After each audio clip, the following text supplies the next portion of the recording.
오늘 말씀 제목은 연단, 저주와 절망을 바꾸는 하나님의 능력이란 제목입니다. 오늘 본문 말씀은 우리가 짧은 기간이지만 이미 남은 그런 본문 말씀이고, 또 지금까지 신앙생활을 하면서 아주 많이 접한, 익히 잘 알고 있는 그런 말씀입니다. 이 말씀 가지고 무슨 말씀이 또 할 수 있을까? 하나님의 은혜에 많은 은혜가 있는데 이 말씀을 우리가 가지고 어떤 은혜를 또 나눌 수 있을까?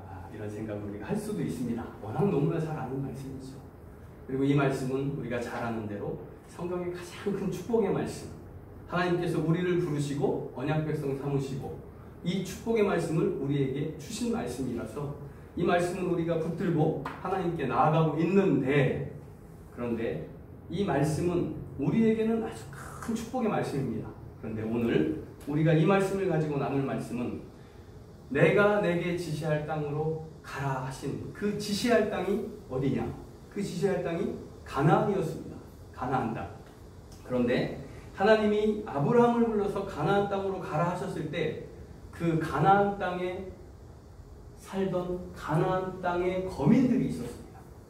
그러면 아브라함에게 하나님께서 내가 이 땅을 내게 주겠다 하신 그 시점에 이 가나안 땅은 이스라엘 백성의 것이 되었습니다.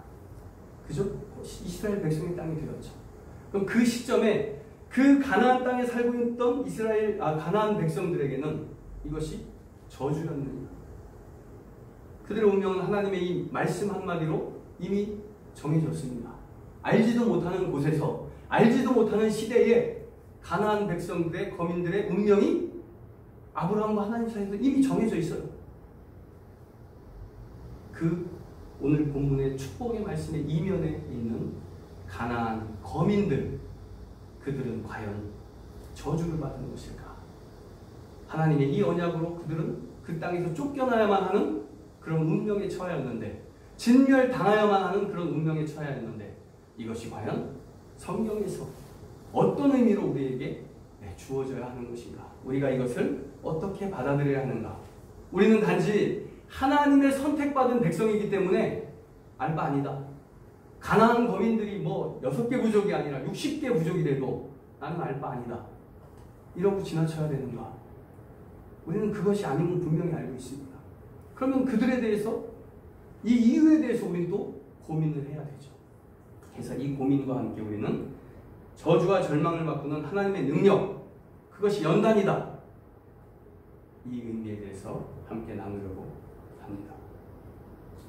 찬송가 338장 보시면 내 주를 가까이 하게 함이라는 찬양입니다. 이 찬양 부르실 때 좀 이상한 거 없었어요? 내 주를 가까이 하게 함.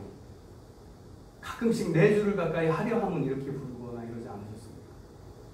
이게 내 주를 가까이 하게 함은 왜 하게 함일까요? 왜? 내 주를 가까이 하게 함은 십자가진 같은 고생이나, 왜 내 주를 가까이 하게 함은, 누가 나로 하여금 예수를 십자가진 같은 고생 가까이 하게 하느냐? 왜 찬송가 가사가 이런 거 여러분 고민해 보셨습니까? 전에 제가 말씀드렸죠. 천부여 이지없어서 손들고 옵니다. 왜 옵니다? 고민 안 해보셨죠? 왜 이런 고민을 안 해보느냐? 우리는 성경에 나타난 모든 문제를 가지고 고민을 해봐야 됩니다. 왜 해야 되느냐? 본질을 우리는 추구를 해야 되거든요. 하나님은 본질 그 자체이세요. 우리 신앙의 전부잖아요. 그럼 신앙의 전부가 하나님인데 금송아지를 만들어놓고 보라 이것이 내 하나님이라, 우리를 지금까지 인도해주신 내 하나님이라, 아멘! 이러고 이 금송아지를 하나님으로 믿고 싶느냐? 이러면 안 된다는 거죠. 이러면 안 됩니다. 그러면 우리는 끊임없이 고민을 하고 말씀을 묵상하고 하나님의 뜻을 구해야 된다는 거예요. 모든 것에 있어서 하나님의 말씀, 내 행동, 내 삶, 모든 것에서 하나님께 그것을 구해야 된다는 겁니다. 그런데 우리에게는 큰 벽이 하나 있습니다. 뭐냐면 이 성경이 우리에게 벽이에요. 성경이 1.1획도 바꿀 수 없다. 예수님께서 그렇게 말씀하셨는데 하나님의 영감으로 된 말씀이다 말씀하셨어요.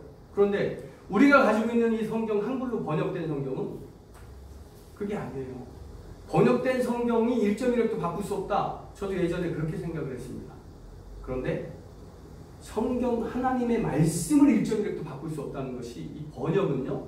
번역을 누가 했건 간에 이 번역을 한 사람의 사상, 생각, 그 사람의 환경, 그 사람의 지금 처지 이런 것들이 거기에 들어가게 됩니다. 그래서 이 번역은 많은 것에 있어서 의미가 조금씩 다르게 해석될 여지가 있어요. 근데 중요한 것은 1.1획도 바꿀 수 없느니라 하고 예수님께서 말씀하신 그 성경은 히브리어 헬라어로 된 그 성경이에요. 근데 이 성경이 어떻게? 라틴어로 쓰여 있다가 이 라틴어로 쓰여 있는 책을 마틴 루터가 종교개혁을 하면서 제일 먼저 한일이 먼저라고 하십니다. 오직 믿음, 오직 은혜, 오직 성경이에요. 그런데 이 성경을 오직 성경을 마틴 루터가 말을 하면서 독일 사람이잖아요. 이 성경을 라틴어로 된 성경을 독일어로 번역하는 작업을 가장 먼저 했습니다. 그 이유가 뭡니까? 라틴어로 된 성경은 볼 수가 없었어요. 일반 사람들이. 그런데 독일어로 번역된 책이 다시 영어로 번역되고 그 영어로 번역된 책이 우리 한글로 번역된 거예요. 여기에 많은 오류가 있습니다. 전에 시편 23장이 보면 여호와는 나의 목자시니 내게 부족함이 없으리로다. 그가 나를 푸른 초장에 누이시고 쉴만한 물가로 인도하시는도다. 지금 개역개정은 물가로로 바뀌었어요. 근데 예전에는 이전 성경은 물가 의로로 되어 있어요. 어법에 맞지 않아요. 뭔가 의미가 있겠지 하고 저 굉장히 고민했습니다. 이거 가지고. 근데 그냥 놔뒀으면 아직도 고민될 거예요. 왜? 하나님의 뜻이 있겠지 하고 고민했을 겁니다. 그런데 바꿔버리더라고요. 번역을 제가 하면 제 사상이 이 번역된 성경책에 들어갑니다. 이 번역된 책을 가지고 우리가 믿고 있어요.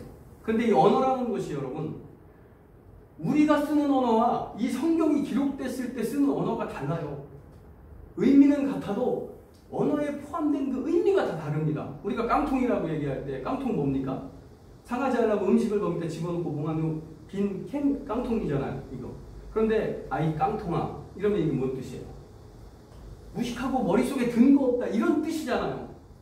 이 뜻이 각각의 문화와 상황과 그때 당시 상황에 따라서 달라지는 겁니다. 달라지는데 근데 그 언어를 번역을 해가지고 우리가 보고 있으면서 진리의 말씀을 본질을 찾아야 되는데 의미가 다르면 문제가 있지 않습니까? 그렇다고 한글로 번역된 책에서는 의미를 못 찾는 이 개념이 아닙니다. 그걸 우리가 감안하고 말씀을 한 줄기로 성경을 관통하는 그 하나님의 뜻을 한 줄기로 우리가 잘 파악을 해 나가야 된다는 것입니다. 종교인들이 쓰는 언어가 다르고 일반인이 쓰는 언어가 다르고 약사분들이 쓰는 언어가 다르고 의사들이 쓰는 언어가 다르고 법조인이 쓰는 언어가 다 다릅니다. 그렇게 다 다른데 성경은 보편화시킨 언어를 여기다 집어넣는 거잖아요. 그런데 이것이 시대를 건너뛰고 문화와 환경을 건너뛰고 지역을 건너뛰고 역사를 건너뛰어서 우리 손에 지금 들려 있습니다. 여기에 연단이라는 단어의 의미는 어떤 의미냐? 겸손이라는 단어의 의미는 어떤 의미냐? 믿음이라는 단어의 의미는 어떤 의미냐? 이런 것을 우리가 고민하지 않으면 안 된다는 것이죠. 금송아지를 우리는 섬길 수가 없습니다. 온전히 성경에서 말씀하는 그 하나님께 나아가기 위해서는 우리는 본질을 찾아야 됩니다. 연단이 뭡니까? 연단. 연단의 사전적 의미는 쇠붙이를 불에 달구어서 아주 단단하게 하다. 이것이 연단이에요. 연단. 그런데 기독교에서는 이 연단이라는 단어를 참 많이 씁니다. 굉장히 좋은 의미로 써요. 어떤 의미냐면 하나님께서 어떤 개인이나 어떤 민족이나 어떤 교회나 공동체에도 하나님께서 이 연단을 통하여 믿음으로 굳게 서게 하시는 그 하나님의 섭리가 들어간 아주 좋은 의미로 우리 기독교에서는 연단이라는 말을 씁니다. 그래서 하나님께서 나를 연단하신다 그러면 이제 하나님께서 나를 크게 쓰시려고 아니면 나에게 은혜를 베푸시려고 축복을 주시려고 하시는구나 이렇게 우리는 받아들일 수가 있어요. 그렇게 믿습니다. 인내는 연단은 뭐예요? 소망을 이루는 줄 우리가 알미로라. 연단은 소망을 이룬다는 거예요. 그래서 이 연단이 우리에게 중요한 것을 알고 있습니다. 그런데 그럼에도 불구하고 우리는 가급적 연단을 피하고 싶어요. 연단 없이 소망을 이루기 쉽습니다. 왜? 연단이란 말 사실 따지고 보면 시련이잖아요. 시련이에요. 시련. 인내잖아요. 인내가 필요한 게 연단이잖아요. 우린 참을성이 많지 않습니다. 그런데 하나님은 연단을 통해서 우리를 인내시키고 그 인내를 시켜서 그것으로 소망을 이루신다고 하시니 우리는 그 소망을 이루고는 싶어. 그런데 중요한 것은 연단이 필요합니다. 그래서 우리는 연단이 그렇게 중요한 건 알고 있지만 그러나 그럼에도 불구하고 우리는 연단을 피하고 싶습니다. 다 알아요. 우리는 하나님 말씀대로 살면 됩니다. 압니다. 그러나 우리는 하나님 말씀대로 살면 된다는 걸 알아요. 형통한다는 걸 압니다. 세상에 나가서 그러다 우리는 우리의 욕심에 조금씩 하나님의 말씀을 양보하면서 살고 있습니다. 알고 있음에도 그렇습니다. 우리가 온전히 하나님을 섬기면 하나님의 축복이 우리에게 임하는 줄 압니다. 그러나 우리는 그것을 알고 있음에도 나의 세상 유익을 위하여 조금씩 그것을 양보하고 있습니다. 오늘 본문 말씀 우리가 이렇게 다 알지만 나약한 가운데 하나님을 섬기고 있다. 나약함 중에 하나님께 나아가고 있다. 이것을 인정하고 그런 겸손한 자세로 오늘 본문 말씀을 한번 보시겠습니다. 아까 말씀한 대로 내가 내게 지시할 땅, 그 땅은 가나안입니다. 본문 말씀 이면에서 하나님께서 가나안을 내게 주리라 아브라함에게 말씀하신 그 이면에서 통곡하는 자들이 우리 눈에 들어와야 됩니다. 그 이면에서 가나안 백성, 가나안 거민들은 이미 하나님으로부터 버려졌는가? 절망과 저주를 받았는가? 그것을 우리는 고민해 봐야 된다는 것입니다. 왜 우리가 하나님께 택함받은 백성입니까? 가나안 백성은 버림받은 백성 맞아요. 이스라엘은 택함받은 백성입니다. 그런데 우리는 버림받은 백성이었어요. 하나님 떠나살 때는. 우리가 택함받은 백성이 되는 이유는 무엇인가? 하나님 뜻에 맞게 살면서 우리가 하나님께 나와 하나님을 찬양하는 이유는 무엇인가? 왜 하나님은 우리를 불러주셨는가? 왜 가나안 백성은 하나님께서 택함받은 백성을 부르실 때 저주하셨는가? 저주하셨잖아요. 가나안 땅을 잘 살고 있는데 알지도 못하는 시기에 알지도 못하는 장소에서 우리 빼고 두 분이서 하나님과 아브라함 두 분이서 계약을 맺으셨어요. 저 땅은 이 땅이다. 그리고 하나님 뭐라고 말씀하셨습니까? 저 땅을 취하는데 다 쓸어버리고 진멸하라. 제가 가나안 고민이에요. 이게 무슨 황당한 소리입니까? 이게 말도 안 되는 거죠. 그럼 나는 뭡니까? 나는요. 가나안 고민 불쌍하지 않으세요? 아브라함의 축복만 보이십니까? 여러분은 선택된 백성이라서. 그게 아니라는 겁니다. 이제 오늘 본문 말씀 진멸당할 위기에 처한 가나안 6개 족속 가나안, 헷, 아모리, 여부스, 히위, 아모니 이런 족속 6개 족속이 가나안 땅에 살고 있었습니다. 여호수아가 가나안을 이제 진멸하러 들어갈 때에 그 6개 부족은 그들 입장에서 우리가 생각하면 얼마나 불쌍한 사람입니까? 왜 이런 일이 벌어졌는가? 하나님께서 아브라함과 언약을 맺으시고 가나안 땅으로 가라. 그 지시할 땅이 가나안 땅이었어요. 그래서 아브라함이 가나안 땅으로 갑니다. 모든 식서를 읽고요. 가나안 땅으로 가서 가나안의 헷족속의 에브론에게서 헷족속인 에브론이라는 사람에게서 헤브론에 있는 마므레 땅, 마므레의 막벨라 굴을 삽니다. 은 400세겔. 굉장히 비싼 돈입니다. 그래서 거기에 가나안의 첫 연고를 만듭니다. 아브라함이. 그리고 아브라함은 175세에 죽어서 그 막벨라에 묻힙니다. 가나안의 장사가 되었습니다. 아브라함은. 잘 보세요. 하나님이 가나안 땅을 내게 주겠다 하셨어요. 근데 아브라함은 가나안 땅에 장사된 겁니다. 가나안 땅에 들어가서 누리지 못했습니다. 자, 이삭이 가나안 땅에 살다가 아브라함이 175세 때 돌아가시고 아버지가 그리고 이삭이 부엘라 헤로이라는 곳으로 갑니다. 다 식수를 이끌고 가서 거기서 살다가 흉년이 들어서 블레셋의 그랄이라는 곳으로 이사를 해요. 근데 거기서 우리가 잘 알다시피 이삭을 하나님이 축복하셔서 100배나 되는 수확을 하게 합니다. 그랬더니 블레셋 왕이 아비멜렉이 얼마나 화가 났는지 시기하는 거예요. 100배나 우리 땅에서. 그러니까 야 가라 한 대로. 그래서 이 이삭이 다른 곳으로 시작을 해요. 그때 형을 피해서 에서를 피해서 도망갔던 라반에게 도망갔던 야곱이 전 식구를 이끌고 이삭을 도착을 해서 가나안으로 가서 가나안에 정착을 하고 이제 삽니다. 그러니까 실질적으로 가나안 땅에서 뿌리를 내리고 살던 건 야곱에 와서예요. 야곱에 와서였는데 이때에도 헤브론의 마므레 지역의 막발레굴은 묘지로 계속 있었습니다. 어머니 아브라함의 아내 사레도 나중에 그쪽에 나중에 모셨고. 자, 그런데 야곱이 흉년이 들어서 어디로 가요? 애굽으로 가지 않아요. 그래서 애굽에서 고센 땅에서 430년을 거기서 삽니다. 400년 가까이.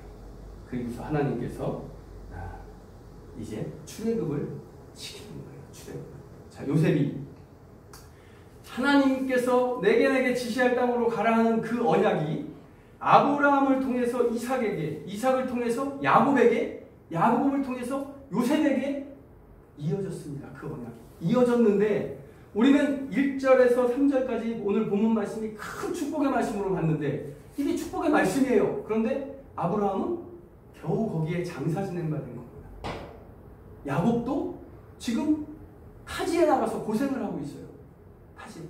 그리고 야곱 이후에 많은 백성들이 애굽에서 세월이 지나면 지날수록 요셉이 총리에서 나오고 요셉이 죽고 그 이후에 요셉을 알지 못하는 애굽의 왕들이 생기면서 이스라엘이 자손이 막 번창을 하니까 이들을 억압하고 핍박해서 종처럼 노예처럼 부려먹습니다. 그렇게 되어버렸어요. 이 엄청난 축복 속에서 이스라엘 백성은 애굽의 종이 되었습니다. 그럼에도 불구하고 요셉의 믿음을 한번 보십시오. 창세기 50장 24절 25절을 찾아서 한번 읽어주십니다.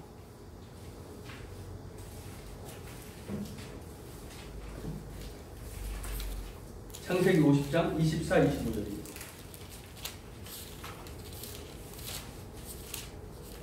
요셉이 그의 형제들에게 이르되 나는 죽을 것이나 하나님이 당신들을 돌보시고 당신들을 이 땅에서 인도하여 내사 아브라함과 이삭과 야곱에게 맹세하신 땅에 이르게 하시리라 하고 요셉이 또 이스라엘 자손에게 맹세시켜 이르기를 하나님이 반드시 당신들을 돌보시리니 당신들은 여기서 내 해보를 메고 올라가겠다 하라 하였더라.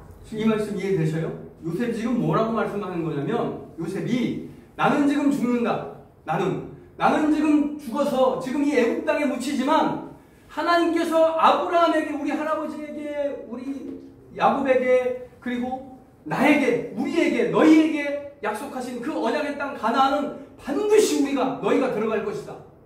하나님은 신실하신 분이기 때문에 그 약속을 반드시 지키실 것이다. 그러니 그때 너희가 내 유고를 수습해서 반드시 그 땅에 데려가서 나를 그 땅에 매장하라. 약속하라. 그 약속을 듣고 내게 죽겠노라. 이 요셉이 이 확신에 찬. 그러니까 결국 뭐예요? 요셉은 하나님께서 가나안 땅을 주시겠다는 것을 확신 있게 믿고 있었습니다. 이스라엘 백성도 마찬가지예요. 그러면 만약에 요셉이 이렇게 확신을 가지고 있는 것이라면 이 확신에 의하면 가나안에 살고 있는 지금 가나안 백성들은 결국은 쫓겨나야 되는 거 아닙니까? 아니네요. 쫓겨나는 게 아니라 진멸을 당해야 되는 거 아닙니까? 이미 결정되어 있는 거잖아요. 저주받은 거잖아요. 그러면 그거 떠나서 두 번째, 애굽은 이스라엘 백성을 가나안 땅으로 가게 놔둬야 됩니다. 그죠? 그러면 결국 애굽에 내린 하나님의 10가지 재앙은 결국 이 시점에 창세기 12장 1절에서 3절 이 시점에 하나님이 아브라함에게 가나안 땅을 준 시점에 이미 정해진 것이냐? 애굽에 있어서 10가지는 엄청난 재앙이었습니다. 가나안에게 있어서 가나안으로 이스라엘 백성이 들어오는 것은 우리 모두가 전시속에 다 도륙을 당하는 그런 절망이었고 저주였습니다. 자, 이것을 우리가 어떻게 해결을 해야 되느냐 이겁니다. 자, 모세가 애굽왕 바로에게 가서 자, 우리가 하나님께 나아가 예배를 드릴 수 있도록 우리를 보내달라. 우리는 가나안으로 가야 되겠다. 그렇게 얘기를 합니다. 바로가 듣질 않았습니다. 그래서 이후에 계속 10가지 재앙이 하나님이 10가지 재앙을 애굽에게 내립니다. 이 10가지 재앙이 애굽에게 재앙이었죠. 애굽에게 절망이었습니다. 애굽에게 저주였습니다. 근데 한번 돌려서 생각해 보세요. 애굽은 하나님의 저주를 한 번도 받지 않을 수 있었습니다. 그들은 이방민족이었지만 하나님께서 모세를 시켜서 우리가 하나님께 경배하러 가야 되고 가나안으로 가야 하니 이제 우리를 보내달라 했을 때 애굽왕 바로가 안녕히 가세요 했으면 애굽은 하나님의 재앙을 만나지 않았습니다. 처음에 나일강이 피가 바뀌는 그런 재앙이었습니다. 그 첫 번째 재앙을 겪고 애굽왕 바로가 이것은 안 되겠구나. 그래서 그러면 너희가 믿는 신을 가서 섬기고 가나안으로 가거라. 이렇게 얘기를 했으면 첫 번째 재앙으로 끝날 일이었습니다. 두 번째 재앙 개구리가 온 천지 사방에 올라올 때 가라 했으면 세 번째 재앙 이유는 만나지 않을 재앙이었습니다. 하나님이 주시는 저주는 피할 길이 있습니다. 애굽왕 바로는 저주를 받았기 때문에 어쩔 수 없이 10가지 재앙을 받아야만 되는 그런 처지가 아니었습니다. 그들은 하나님의 선택된 백성이 아니었습니다. 그럼에도 불구하고 그들에게는 피할 길이 분명히 있었음을 우리는 알아야 됩니다. 출애굽기 9장 20절에서 21절을 한번 찾아서 읽어주십시오. 출애굽기 9장 20절에서 21절.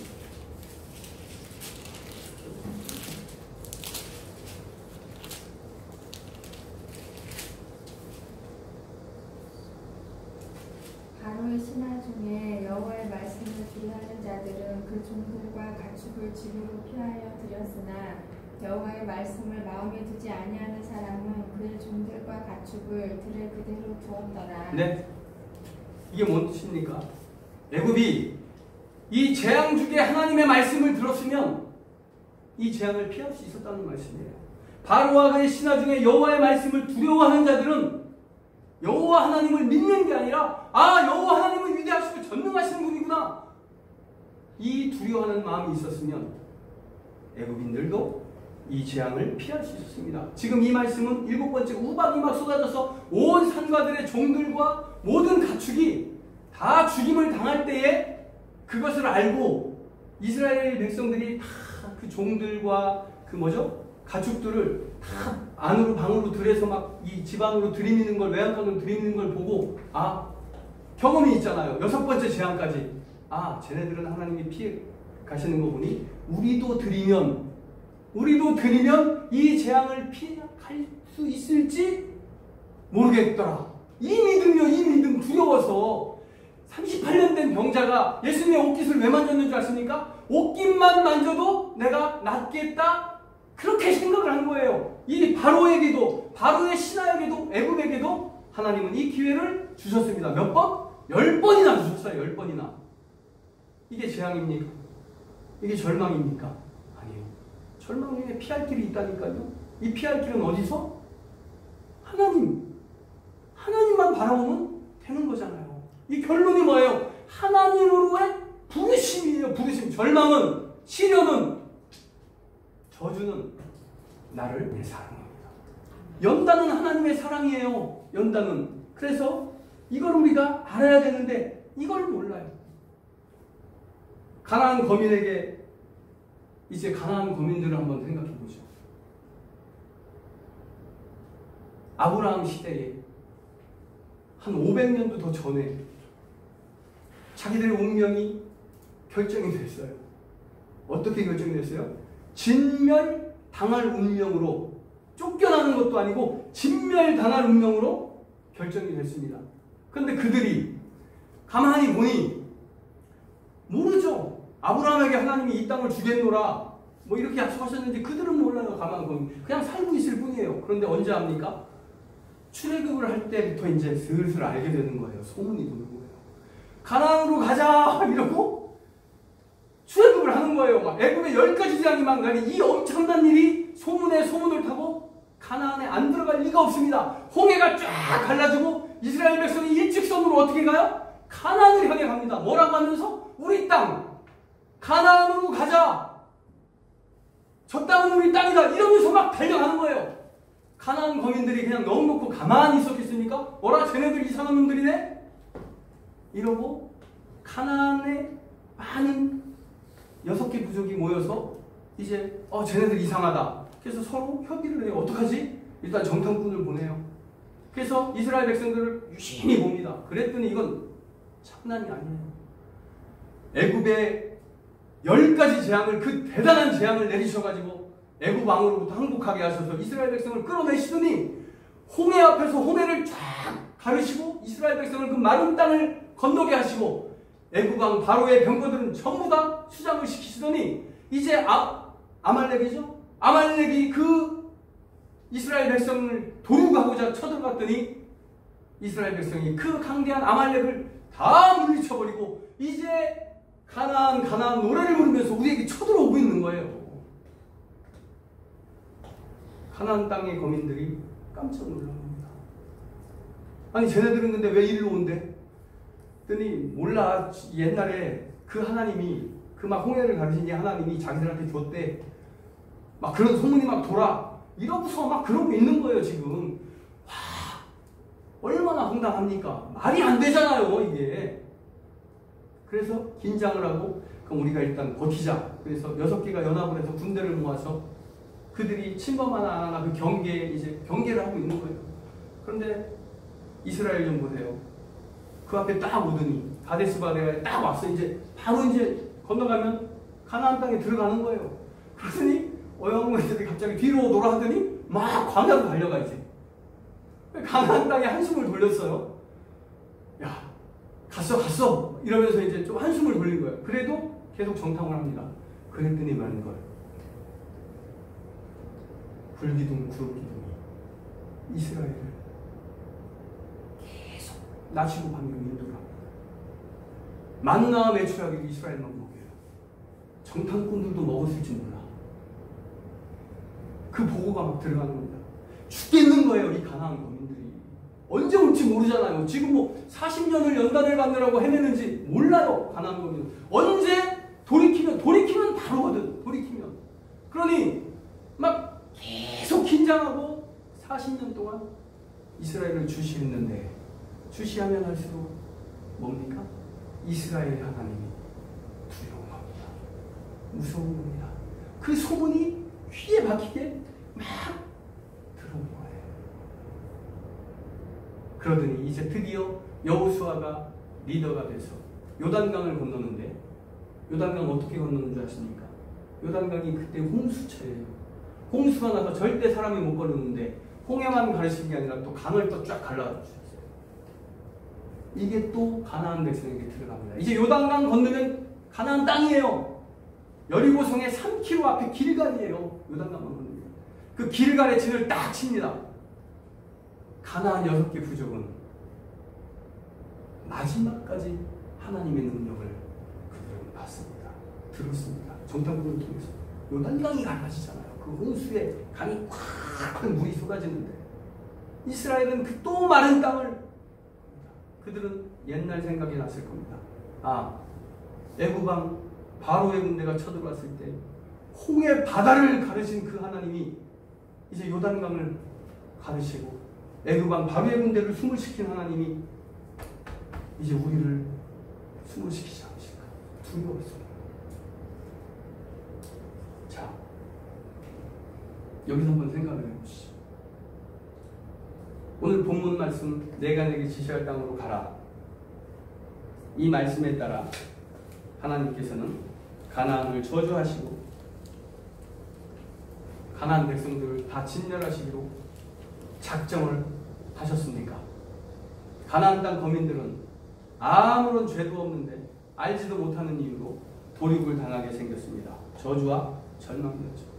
출애굽기 6장 8절에 보시면 하나님께서 아브라함, 이삭, 야곱에게 언약한 그 땅 가나안을 내가 내게 주리니 주어 너로 하여금 기업을 이루게 하리라. 그 땅을 어디요? 가나안을 하나님이 가나안 주셨어요. 진멸하게 하시겠다고 진멸하라 이렇게 말씀하셨습니다. 가나안 입장에서 한번 생각을 해보세요. 답답하죠? 그런데 아까 출애굽의 10가지 재앙이 애굽에게 하나님이 주신 기회였다고 말씀을 드렸습니다. 가나안에게 하나님께서 얼마나 많은 기회를 주셨냐. 애굽의 10가지 재앙도 가나안에게 있어서 기회였습니다. 홍해를 가르치는 그 큰 이적도 가나안 땅에는 하나님이 기회를 주신 겁니다. 하나님께서 부르신 거예요. 그게 절망이지만, 그게 저주지만, 그게 재앙이지만 하나님은 그 재앙을 통하여 부르신 겁니다. 뒤로 돌아서 광야 40년 동안 구름기둥 불기둥이 가나안 민족에게 두려움이었습니다. 그 두려움을 통해서 하나님은 가나안 민족을 부르신 겁니다. 만나와 메추리를 통해서 부르셨고 요단강을 통해서도 부르셨습니다. 하나님은 어떤 상황 속에서도 끊임없이 우리를 부르시는 분입니다. 진멸하라 하신 그 진노 속에서도 끊임없이 우리를 부르시는 분입니다. 하나님은 끝까지 우리를 부르십니다. 10가지 재앙도 부르심의 신호였고 홍해가 갈라지는 이적, 구름기둥, 불기둥, 만나 메추라기 이 모든 것들이 우리를 부르시는 신호예요. 우리를 부르시는 신호. 그런데 이 우리를 부르시는 신호를 우리가 오늘날 잘 깨달아야 됩니다. 어떤 신호예요? 재앙으로 부르시는 신호, 홍해가 우리를 가로막게 하는 그렇게 부르시는 신호, 먹을 것이 없게 해 부르시는 신호, 광야에서 40년을 낮이고 밤이고 어떻게 해야 될지 절대로 알지 못하는 그런 절망 속에서 우리를 부르시는 신호란 거예요. 요단강이 우리를 가로막는 그 부르시는 신호, 이스라엘 군대가 우리를 물리치러 진멸하러 다가오는 그 신호라는 겁니다. 저주와 절망이었을까? 가나안 거민에게. 그럼에도 불구하고 가나안 거민에게는 이것이 아브라함에게 주신 하나님의 언약이 저주와 절망이었을까? 그것을 오늘 완전히 해결을 하지 않으면 안 됩니다. 여호수아 2장 8절에서 11절을 한번 찾아보십시오. 여호수아 2장 8절에서 11절입니다.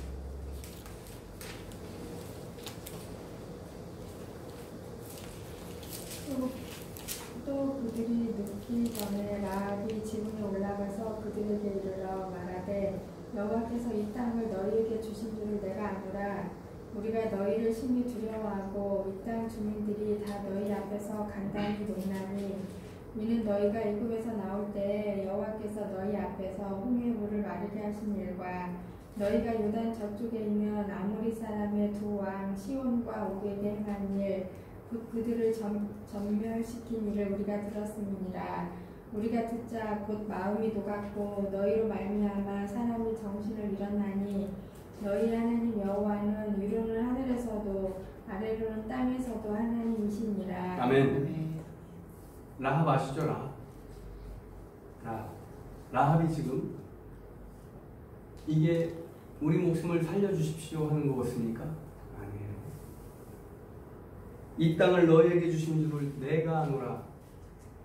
라합은 이미 하나님의 섭리를 알았습니다. 하나님의 능력을 알았습니다. 우리가 그 능력을 들었습니다. 그래서 이제 내가 그 하나님께 엎드리노라. 그러니 너희 하나님 여호와는 위로는 하늘에서도 아래로는 땅에서도 하나님이심을 내가 믿노라. 이게 신앙의 고백입니다. 라합은요, 홍해가 갈라지는 이적을 통해서 하나님께서 자기를 부르시는 것을 깨달았습니다. 이스라엘이 광야 40년 헤맬 때에 구름기둥과 불기둥으로 이스라엘 백성을 인도하시는 그 하나님의 큰 능력을 보고 하나님께서 자기를 부르는 것을 라합은 깨달아 알았습니다. 라합이 누군지 여러분 아십니까? 여리고성의 창기예요. 창기 좋게 말해서 창기지 창녀 아닙니까? 창녀예요. 아주 천하지천한 창. 참 감사하죠. 이 창녀가 예수님의 족보의 이름을 올립니다. 라합이 누굽니까? 하나님께서 진멸하라 하신 땅에 가나안 거민이었습니다. 선택받은 백성이 아니라 이방인이었습니다. 남자도 아니고 여자였습니다. 남녀 차별하는 그런 말투가 아닙니다. 이스라엘 족보에 남자 올라가죠. 여자가 올라가지 않습니다. 근데 이 창녀요, 이방인이요, 진멸당할 여인 라합은 예수님의 족보, 왕의 족보에 이름을 올렸습니다. 예수님의 족보에 여인이 5명이 올라가 있습니다. 유다의 아내 다말 올라가 있습니다. 보아스의 어머니가 라합이에요. 보아스가 누군지 아시죠? 룻의 남편입니다. 룻 이방 여인이에요. 다말이 누군지 아시죠? 다말 창녀예요. 창녀. 도장, 끈, 지팡이 모르세요? 유다, 다말, 그 다음에 라합 창녀였습니다. 또 누구요? 룻, 창기 아니지만 이방 여인이에요. 그리고 바세바, 누구예요? 바세바. 우리아의 아내. 다윗이 간통했습니까? 바세바는 간통 안 했어요? 간통. 예. 천하지 천한 여인들입니다. 마리아만 껴서 5명인데 마리아 빼고. 예수님의 어머니니까 아주 고귀한 혈통이어야죠. 근데 그 고귀한 혈통에 누가 올라가요? 여인이 올라가는데 지금 이 여인이 올라가서 이 여인이 라합이 왜요? 하나님의 부르심에 응답하니까 창녀였던 여인이 영 죽을 여인이 진멸당할 여인이 하나님의 족보에 왕의 족보에 올라갑니다. 절망이라고요? 저주라고요? 아니에요. 하나님의 부르심입니다. 은혜의 부르심이에요. 이 은혜의 부르심에 응답하라 하나님이 계속 부르시고 있는 게 뭐냐? 그게 지금 권사님 앞에 있는 절망이고 집사님 앞에 있는 시련이고 내게 있는 고난인 겁니다. 그 고난 속에서 하나님의 음성에 응답하는 것이 예수님의 족보에 올라가는 축복과 은혜라는 거예요. 라합이 혼자 구원받았습니까? 라합이 뭐라고 얘기하냐면 좀 전에 읽으신 12절 13절도 한번 읽어주시죠. 그러므로 이제 청하노니 내가 너희를 선대하였은즉 너희도 내 아버지의 집을 선대하도록 여호와로 내게 맹세하고 내게 증표를 내라. 그리고 나의 부모와 나의 남녀 형제와 그들에게 속한 모든 사람을 살려주어 우리 목숨을 죽음에서 건져내라. 아멘. 라합이 혼자 사는 게 아니에요. 우리 부모, 우리 형제, 우리 모든 친척 어마어마한 사람들이죠. 어마어마한 사람들. 우리 친척 모든 친척들 다 살려내고 하물며 가축까지 우리의 소유까지도 살려내라. 하나님의 부르심에 응답을 하면 이런 능력의 결과가 있습니다. 에게 겨우 그 많은 가나안 부족 중에 겨우 라합 한 명 이렇게 생각하시면 안 됩니다. 기본 고민이 또 나와요. 여호수아 9장 24절 보면 그들이 여호수아에게 대답하여 이르되 당신의 하나님 여호와께서 그의 종 모세에게 명령하사 이 땅을 다 당신들에게 주고 이 땅의 모든 주민을 당신들 앞에서 멸하라 하신 것이 당신의 종들에게 분명히 들림으로 당신들로 말미암아 우리의 목숨을 잃을까 심히 두려워하여 이같이 하였나이다. 기본 거민들도 아까 라합도요 우리가 들었습니다. 하나님의 그 크신 권능과 능력을 우리가 들었습니다. 지금 이 기본 거민들도 우리가 그것을 들었습니다. 우리의 종들에게 당신의 종들에게 분명히 들림으로 그래서 우리가 지금 그 여리고성과 아이성을 점령하고 이제 한 걸음만 내디디면 기본 거민들이 살고 있는 곳이에요. 기본 땅이 이제 도륙을 당하게 되었습니다. 그래서 기본 거민들은 여호수아에게 친선을 화평을 하지도 못합니다. 왜? 그들은 가나안 거민 진멸해야 될 땅에 진멸해야 될 대상들이었으니까요. 그래서 그들이 속입니다. 왜 속여요? 두려우신 전능하신 하나님 그게 두려웠던 거예요. 그래서 우리는 이 하나님의 능력을 우리가 인정해야지만 우리가 산다. 그래서 그들이 꾀를 부립니다. 어떻게? 먼 곳 바로 여호수아 앞에 이스라엘 백성의 바로 앞에 대적자로 있는 것이 아니라 아주 저 먼 곳에 있는 사람들처럼 꾸며요. 음식 같은 거, 떡 같은 것도 막 상해서 곰팡이 피게 만들고 옷 낭낭하게 하고 막 아주 막 머리에 산발을 하고 그러고 막 숨을 헉헉거리면서 이스라엘에게 갑니다. 바로 앞에서 간 거예요. 그리고 뭐라고 합니까? 먼 데서 왔다. 떡 봐라 다 상했다. 그 왜 왔냐? 너희 하나님 그 능력이 우리에게 분명히 들려서 우리가 너희와 하층을 맺고 싶다. 그 하나님을 우리가 섬기고 싶다. 이스라엘 장로들이 알았어. 여호와의 이름으로 너희를 살려주겠노라 맹세를 해버립니다. 알고 봤더니 바로 앞에 있는 진멸해야 될 대상이죠. 그런데 하나님의 이름으로 맹세를 해서 그들을 살려줍니다. 그래서 그들이 이스라엘의 성전에서 물 깃는 자와 나무 패는 자들이 됩니다. 성전에서 일하는 자들이 돼요. 그들은 이방인이었고 누구요? 진멸당해야 될 그럴 사람들이었습니다. 그런데 그들에게도 창세기 12장 1절에서 분명히 그들에게 저주가 주어졌고 절망이 주어졌지만 진명당해야 될 운명에 놓여 있지만 그들에게도 하나님의 음성이 들렸다는 겁니다. 신호가 그들에게도 수십 번 갔다는 거예요. 홍해가 갈라지는 걸 신호로 받을 수 있는 믿음이 그들에게 있다는 겁니다. 우리에게도 지금 하나님이 아주 끊임없이 신호를 보내고 계셔요. 그들은 그 절망 가운데 하나님께 나아갔습니다. 연단이 뭡니까? 하나님께서 우리를 부르시는 방법이 그것이 연단입니다. 베드로전서 1장 7절을 한번 찾아주십시오.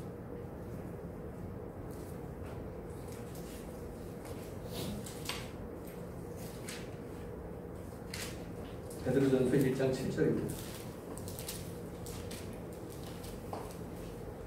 너희 믿음의 확실함은 불로 연단하여도 없어질 금보다 더 귀하여 예수 그리스도께서 나타나실 때에 칭찬과 영광과 존귀를 얻게 할 것입니다. 아멘. 지금 집사님 모시는 책이 개역개정인가요?